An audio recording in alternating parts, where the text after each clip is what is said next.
ಇವತ್ತು ಸಿಎಂ ಸಿದ್ದರಾಮಯ್ಯಗೆ ಇರುವಂತಹ ಟೆನ್ಷನ್. ಯಾಕಂದ್ರೆ ಇವತ್ತು ಕೂಡ ವಿಚಾರಣೆ ನಡೆಯುತ್ತೆ. ಸಿಎಂ ಸಿದ್ದರಾಮಯ್ಯಗೆ ಇವತ್ತು ಒಂದು ರೀತಿ ನಿರ್ಣಾಯಕ ದಿನ ಆಗಬಹುದಾ? ರಾಜ್ಯಪಾಲರ ಅನುಮತಿಯನ್ನು ಪ್ರಶ್ನಿಸಿ ಇವತ್ತು ಅರ್ಜಿಯ ಒಂದು ವಿಚಾರಣೆ ಮುಂದುವರಿಯುತ್ತೆ ಕೋರ್ಟ್ನಲ್ಲಿ. ಸಿದ್ದರಾಮಯ್ಯ ಪರ ವಕೀಲರು ಸಲ್ಲಿಸಿರುವಂತಹ ಒಂದು ಅರ್ಜಿಯ ವಿಚಾರಣೆ ಹೈಕೋರ್ಟ್ನ ನ್ಯಾಯಮೂರ್ತಿ ಎಂ ನಾಗಪ್ರಸನ್ನ ಅವರ ಪೀಠದಲ್ಲಿ ವಿಚಾರಣೆ ಇವತ್ತು ನಡೆಯುತ್ತೆ. ಇವತ್ತು ಮಧ್ಯಾಹ್ನ 3:30ಕ್ಕೆ ಇರುವಂತಹ ವಿಚಾರಣೆ ಇದು. ಇದುವರೆಗೂ 4 ಬಾರಿ ವಾದ ಪ್ರತಿವಾದಗಳು ನಡೆದಿವೆ. ಹೈಕೋರ್ಟ್ನಲ್ಲಿ ನಡೆದಿರುವಂತಹ ಒಂದು ವಿಚಾರಣೆ 4 ಸಾರಿ ಆಗಿದೆ ಈಗಾಗಲೇ. ಇವತ್ತಿನ ವಿಚಾರಣೆ ಬಗ್ಗೆನೂ ಕೂಡ ತೀವ್ರ ಕುತೂಹಲ ಇದೆ. ಪ್ರಕರಣವನ್ನ ವಿಸ್ತೃತವಾಗಿ ನೋಡಬೇಕು ಅಂತ ಹೇಳಿ ರಾಘವನ್ ಅವರು ವಾದವನ್ನ ಮಂಡಿಸಿದ್ರು. ಇವತ್ತು ವಾದ ಮಾಡೋದಕ್ಕೆ ಕಾಲಾವಕಾಶವನ್ನ ಕೇಳಿದ್ರು ಎಜಿ ಅಡ್ವೊಕೇಟ್ ಜನರಲ್ ಆಗಿರುವಂತಹ ಶಶಿಕಿರಣ್ ಶೆಟ್ಟಿ ಅವರು. ಸೊ ಹಾಗಾಗಿ ಇವತ್ತು ಮಧ್ಯಾಹ್ನದ ಬಳಿಕ ಅಡ್ವೊಕೇಟ್ ಜನರಲ್ ಶಶಿಕಿರಣ್ ಶೆಟ್ಟಿ ಅವರು ಸುದೀರ್ಘ ವಾದವನ್ನ ಮಂಡಿಸಲಿಕ್ಕಿದ್ದಾರೆ. ಸರ್ಕಾರದ ಪರವಾಗಿ ವಾದ ಮಂಡಿಸ್ತಾರೆ ಎಜಿ ಶಶಿಕಿರಣ್ ಶೆಟ್ಟಿ. ಸೆಪ್ಟೆಂಬರ್ 2ನೇ ತಾರೀಕು ಕೂಡ ಸುದೀರ್ಘವಾದಂತಹ ಒಂದು ವಿಚಾರಣೆ ನಡೆದಿತ್ತು.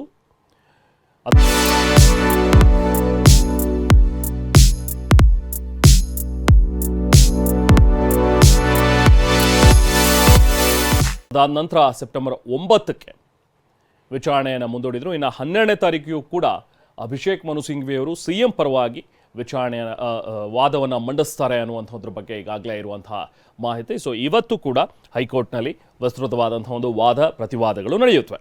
ಸೊ ಹಾಗಾಗಿ ಇವತ್ತು ಸಿಎಂಗೆ ಸಹಜವಾಗಿ ಒಂದು ನಿರ್ಣಾಯಕವಾದಂತಹ ದಿನ ಆಗುತ್ತೆ.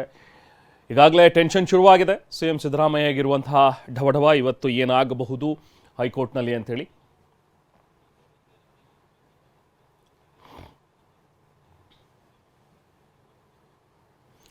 ಸೊ ಇವತ್ತಿರುವಂತಹ ಒಂದು ವಿಚಾರಣೆಯನ್ನು ನಾವು 2 ಆ್ಯಂಗಲ್ಗಳಲ್ಲಿ ನೋಡ್ತಾ ಹೋದರೆ, ಒಂದು ಕಾನೂನಾತ್ಮಕವಾಗಿ ಇವತ್ತು ಏನೆಲ್ಲ ಆಗಬಹುದು ಅನ್ನುವಂಥ ಒಂದು ವಿಚಾರ, ಜೊತೆಗೆ ರಾಜಕೀಯವಾಗಿ ಇವತ್ತು ಸಿಎಂ ಭವಿಷ್ಯನೂ ಏನಾದರೂ ನಿರ್ಣಯವಾಗುತ್ತಾ, ಅವರಿಗೆ ಯಾವ ರೀತಿಯಾಗಿ ಢವಢವ ಇದೆ, ಈಗಾಗಲೇ ಸಿಎಂ ರೇಸ್ ಬೇರೆ ಸ್ಟಾರ್ಟ್ ಆಗಿರೋದ್ರಿಂದ ಈ ಎಲ್ಲ ವಿಚಾರವಾಗಿಯೂ ಕೂಡ ಇವತ್ತು ನಾವು ಈ ಒಂದು ಪ್ರಕರಣವನ್ನು ನೋಡಬೇಕಾಗುತ್ತೆ. ಡೀಟೇಲ್ಸನ್ನು ಪಡೆಯೋಣ. ನಮ್ಮ ಇಬ್ಬರು ಪ್ರತಿನಿಧಿಗಳು ಜಾಯ್ನ್ ಆಗಿದ್ದಾರೆ.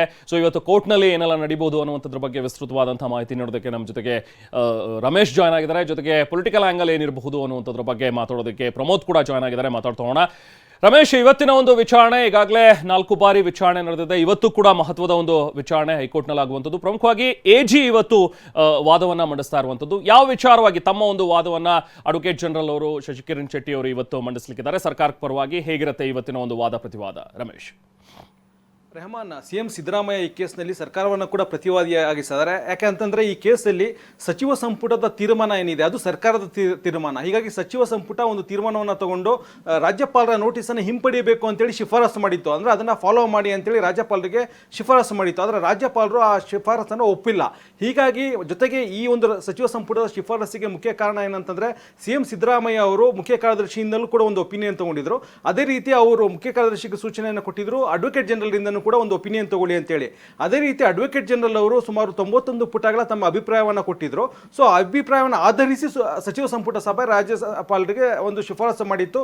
ಏನಂದ್ರೆ, ನೀವು ಕೊಟ್ಟಿರುವಂತಹ ಶೋಕಾಸ್ ನೋಟಿಸ್ ಅನ್ನ ನೀವು ವಾಪಸ್ ಪಡೀರಿ ಅಂತೇಳಿ ಒಂದು ಶಿಫಾರಸನ್ನ ಮಾಡಿತ್ತು. ವಾದ ಮಂಡನೆ ಸಮಯದಲ್ಲಿ ಏನು ರಾಜ್ಯಪಾಲರ ಪರ ವಕೀಲರು ಇದನ್ನೇ ವಾದ ಮಾಡಿದ್ರು. ಏನಂದ್ರೆ, ಅಡ್ವೊಕೇಟ್ ಜನರಲ್ ಏನು ಒಪಿನಿಯನ್ ಅನ್ನು ಕೊಟ್ಟಿದ್ದಾರೋ, ಏನು ಅಭಿಪ್ರಾಯವನ್ನು ನೀಡಿದಾರೋ ಅದನ್ನು ಯಥಾವತ್ತಾಗಿ ಕಾಪಿ ಮಾಡಲಾಗಿದೆ. ಸಚಿವ ಸಂಪುಟ ಏನು ಮುಖ್ಯಮಂತ್ರಿಗಳಿಂದ ನೇಮಕವಾಗಿದೆ ಮತ್ತು ಅವರು ಯಾವುದೇ ವಿವೇಚನೆಯನ್ನು ಬಳಸಿಲ್ಲ. ಅಂದರೆ ಸ್ವಂತವಾದಂಥ ಒಂದು ಅಭಿಪ್ರಾಯವನ್ನು ರಾಜ್ಯಪಾಲರಿಗೆ ತಿಳಿಸಿಲ್ಲ. ಬದಲಾಗಿ ಅಡ್ವೊಕೇಟ್ ಜನರಲ್ ಏನು ಒಪಿನಿಯನ್ ಅನ್ನು ಕೊಟ್ಟಿದ್ರು ಅದನ್ನು ಕಾಮ ಫುಲ್ ಸ್ಟಾಪ್ ಕೂಡ ಚೇಂಜ್ ಮಾಡ್ದೇನೆ ಅದನ್ನು ರಾಜ್ಯಪಾಲರಿಗೆ ಶಿಫಾರಸಾಗಿ ಕಳಿಸಿದೆ. ಹೀಗಾಗಿ ಏನು ಸಚಿವ ಸಂಪುಟದ ತೀರ್ಮಾನವನ್ನು ರಾಜ್ಯಪಾಲರು ಒಪ್ಪಬೇಕಿಲ್ಲ ಅನ್ನುವಂಥ ವಾದವನ್ನು ಮಂಡಿಸಿದರು. ಹೀಗಾಗಿನೇ ಈಗ ಇವತ್ತು ರಾಜ್ಯ ಸರ್ಕಾರದ ವಾದ ಕೂಡ ಬಹಳ ಇಂಪಾರ್ಟೆಂಟ್ ಆಗುತ್ತೆ. ಯಾಕೆಂದ್ರೆ ಅಡ್ವೊಕೇಟ್ ಜನರಲ್ ಅವರ ಒಂದು ಅಭಿಪ್ರಾಯದ ಆಧರಿಸಿ ಸಚಿವ ಸಂಪುಟ ನಿರ್ಧಾರ ಕೈಗೊಂಡಿದ್ರಿಂದ, ಇದನ್ನೇ ಉಲ್ಲೇಖಿಸಿದ್ರಿಂದ ರಾಜ್ಯಪಾಲರ ಪರ ವಕೀಲರು ಇವತ್ತು ಸರ್ಕಾರದ ಪರವಾಗಿ ಮತ್ತೆ ಏನು ಅಡ್ವೊಕೇಟ್ ಜನರಲ್ ಅವರು ವಾದ ಮಂಡನೆ ಮಾಡಲಿದ್ದಾರೆ. ಜೊತೆಗೆ ತಮ್ಮ ಅಭಿಪ್ರಾಯ ಅಂದ್ರೆ ಅವರೇನು ಒಪಿನಿಯನ್ ಕೊಟ್ಟಿದ್ರು ರಾಜ್ಯಪಾಲರ ಒಂದು ಶೋಕಾಸ್ ನೋಟಿಸ್ ಅನ್ನು ಹಿಂಪಡಿಬೇಕು ಅಂತೇಳಿ, ಅದು ಹೇಗೆ ಸಮರ್ಥನೀಯ, ಜೊತೆಗೆ ಸಚಿವ ಸಂಪುಟದ ನಿರ್ಧಾರವನ್ನ ಯಾಕೆ ಪಾಲಿಸಬೇಕು ರಾಜ್ಯಪಾಲರು ಅನ್ನೋದ್ರ ಬಗ್ಗೆ ಇವತ್ತು ಅಡ್ವೊಕೇಟ್ ಜನರಲ್ ಅವರು ವಾದ ಮಂಡಿಸ್ತಾರೆ. ಹೀಗಾಗಿ ಇವತ್ತು ವಾದ ಮಂಡನೆ ಆದರೆ ಏನು ಪ್ರತಿವಾದಿಗಳ ಎಲ್ಲ ವಾದ ಮಂಡನೆ ಮುಕ್ತಾಯ ಆದಂತಾಗುತ್ತೆ. ಆಗ ಸಿಎಂ ಸಿದ್ದರಾಮಯ್ಯ ಪರ ಮಾತ್ರ ಪ್ರತಿವಾದ ಮಾಡುವಂಥದ್ದು, ಅಂದರೆ ಪ್ರತಿಕ್ರಿಯೆ ನೀಡುವಂಥದ್ದು ಮಾತ್ರ ಬಾಕಿ ಉಳಿತು. ಹೀಗಾಗಿ ಇವತ್ತಿನ ವಾದ ಮಂಡನೆ ಏನಿದೆ ಸಿದ್ದರಾಮಯ್ಯ ಪಾಲಿಗೆ ಬಹಳ ಕ್ರೂಷಿಯಲ್ ಅಂತ ಹೇಳ್ಬೋದು. ಓಕೆ ರಮೇಶ್ ಹೋಲ್ಡ್ ನಾ ಮಾತಾಡ್ತಾನೆ. ಈಗ ಪ್ರಮೋದ್ ಕೂಡ ಜಾಯ್ನ್ ಆದ್ರೆ ಮಾತಾಡೋಣ. ಪ್ರಮೋದ್, ಪೊಲಿಟಿಕಲ್ ವಿಚಾರದಲ್ಲಿ ಮಾತಾಡೋದಾದ್ರೆ ಇವತ್ತಿನ ಒಂದು ಪ್ರಕರಣದ ಬಗ್ಗೆ ಸಿಎಂ ಸಿದ್ದರಾಮಯ್ಯಗೆ ಎಷ್ಟು ಮಟ್ಟಿಗೆ ಟೆನ್ಷನ್ ಇದೆ ಇವತ್ತಿನ ಒಂದು ವಿಚಾರಣೆ? ಯಾಕಂದ್ರೆ 4 ದಿನಗಳಿಂದಲೂ ಕೂಡ ವಿಚಾರಣೆ ನಡೆದಿತ್ತು, ಇವತ್ತು ಕೂಡ ಒಂದು ಮಹತ್ವದ ವಿಚಾರಣೆ, ಸೊ ಸಾಕಷ್ಟು ಒಂದು ಪ್ರಾಮುಖ್ಯತೆಯನ್ನು ಪಡೆದುಕೊಳ್ತೆ ಅನ್ನುವಂಥದ್ರ ಬಗ್ಗೆ ರಮೇಶ್ ಕೂಡ ಈಗ ಮಾಹಿತಿಯನ್ನು ನೀಡ್ತಾ ಇದ್ರು. ಸೊ ಪೊಲಿಟಿಕಲ್ ಆಂಗಲ್ ನೋಡೋದಾದ್ರೆ ಪ್ರಮೋದ್, ಏನೆಲ್ಲ ಕಾರ್ಯಕ್ರಮಗಳನ್ನು ಇಟ್ಕೊಂಡಿದ್ದಾರೆ ಇವತ್ತು ಸಿಎಂ, ಏನಿದೆ ಇವತ್ತು ಪ್ರೋಗ್ರಾಮ್ಸ್ ಅವ್ರದ್ದು? ರೆಹಮಾನ್, ಈ ಒಂದು ಪ್ರಕರಣವನ್ನು ಮುಖ್ಯಮಂತ್ರಿ ಸಿದ್ದರಾಮಯ್ಯವರು ಎಷ್ಟು ಗಂಭೀರವಾಗಿ ತೆಗೆದುಕೊಂಡಿದ್ದಾರೆ ಅಂತ ಹೇಳೋದಕ್ಕೆ ಅವರ TP ಅಂದರೆ ಟೂರ್ ಪ್ಲಾನ್ ಇದೆ, ಅದೇ ಸಾಕ್ಷಿ. ಸಾಮಾನ್ಯವಾಗಿ ಮುಖ್ಯಮಂತ್ರಿಗಳ ಟೂರ್ ಪ್ಲಾನ್, ಅದರಲ್ಲೂ ಕೂಡ ಸೋಮವಾರ ಸಾಕಷ್ಟು ಸಾಲು ಮೀಟಿಂಗ್ಗಳಿರುತ್ತೆ ಅಥವಾ ಪ್ರವಾಸದಲ್ಲಿದ್ದರೆ ಬೇರೆ ಬೇರೆ ಭೇಟಿಗಳಿರುತ್ತೆ, ಸರ್ಕಾರಿ ಕಾರ್ಯಕ್ರಮಗಳಿರುತ್ತೆ. ಆದರೆ ಇವತ್ತು ಮುಖ್ಯಮಂತ್ರಿಗಳ ಟೂರ್ ಪ್ಲಾನಲ್ಲಿ ಪ್ರವಾಸದ ಪಟ್ಟಿಯಲ್ಲಿ ಕಾಯ್ದಿರಿಸಲಾಗಿದೆ ಅನ್ನುವಂಥ ಒಂದೇ ಒಂದು ಶಬ್ದ ಮಾತ್ರ ಇದೆ. ಅಂದರೆ ಇವತ್ತಿನ ಕೇಸಿಗೆ ಸಂಬಂಧಪಟ್ಟಂತೆ ಅಷ್ಟು ಗಂಭೀರವಾದಂಥ ಒಂದು ಪ್ರಕರಣ ಆಗಿರುವಂಥ ಹಿನ್ನೆಲೆಯಲ್ಲಿ ಅವರು ಕೂಡ ಅಷ್ಟೇ ಗಂಭೀರವಾಗಿ ಒಂದು ಪ್ರಕರಣವನ್ನು ಸ್ವೀಕರಿಸಿದ್ದಾರೆ. ಹೀಗಾಗಿ ಈ ಎಲ್ಲ ಬೆಳವಣಿಗೆಗಳನ್ನು ನೋಡ್ತಾ ಇದ್ದರೆ ಸಹಜವಾಗಿ ಅವರಿಗೂ ಕೂಡ ಒಂದಲ್ಲ ಒಂದು ರೀತಿಯಂಥ ಆತಂಕ ಇದ್ದೇ ಇದೆ. ಮುಂದಿನ ದಿನಗಳಲ್ಲಿ ಕೋರ್ಟ್ ಯಾವ ರೀತಿ ತೀರ್ಮಾನ ಕೊಡುತ್ತೆ ಅನ್ನೋದು ಬೇರೆ ವಿಚಾರ, ಜೊತೆಗೆ ಈಗ ವಿಶ್ವಾಸ ವ್ಯಕ್ತಪಡಿಸೋದು ಕೂಡ ಬೇರೆ ವಿಚಾರ. ಆದರೆ ಕಾಂಗ್ರೆಸ್ ಮನೆಯೊಳಗೆ ಕೂಡ ಈಗ ಕೋರ್ಟ್ನಲ್ಲಿ ಪ್ರಕರಣ ಇದ್ರೂ ಕೂಡ ಕಾಂಗ್ರೆಸ್ ಮನೆಯೊಳಗೆ ಒಂದು ರೀತಿ ರಾಜಕೀಯದ ಲೆಕ್ಕಾಚಾರಗಳು ನಡೀತಾ ಇದೆ, ಚದುರಂಗದ ಆಟ ನಡೀತಾ ಇದೆ. ಈಗಾಗಲೇ ಹಾವು ಏಣಿ ಆಟ ಆಡೋದಕ್ಕೆ, ಅದರಲ್ಲೂ ಪ್ರಮುಖವಾಗಿ ವಿಧಾನಸೌಧದ 3ನೇ ಮಾಡಿ ಹೋಗೋದಕ್ಕೆ ಒಂದಲ್ಲ ಒಂದು ರೀತಿಯಂಥ ರೇಸ್ ಕೂಡ ಆರಂಭವಾಗಿದೆ.